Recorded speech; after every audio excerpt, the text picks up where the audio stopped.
In today's video, I'm going to teach you how to save a Chatgpt conversation as a PDF. This process is straightforward and only takes about 5 minutes, whether you're doing it for work, studies, or personal data archiving. Let's dive right into it. First, you'll need to head over to Chatgpt. Open your preferred web browser, go to the Chatgpt site, and bring up the conversation you want to save. This is where the magic starts. Once you've located your conversation, keep it open and ensure it's fully loaded on your screen. Now here's a handy shortcut. On your keyboard, press Ctrl+P.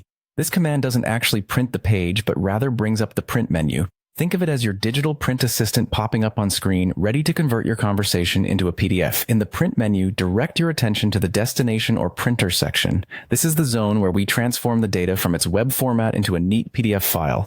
From the list of options, choose Save as PDF. This step is crucial since it's the bridge between viewing your conversation online and having it in a portable format. Before you proceed, take a moment to review the settings. Sometimes the default might not suit your needs. For instance, you can adjust the pages if you don't want to save the entire conversation, or if you want to include other elements like background graphics. If everything looks good, then you're almost there. Finally, click the Save button. This action will prompt you to choose a location on your computer for the new PDF file.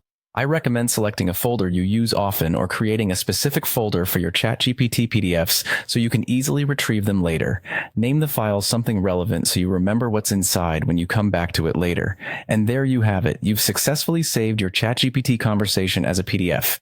This method ensures you have a permanent record of your interaction, which can be helpful for future reference or sharing with others. By following these steps, you'll find it's an efficient way to organize and preserve your digital communications. Thank you for watching, and make sure to subscribe for more quick and easy tutorials like this one.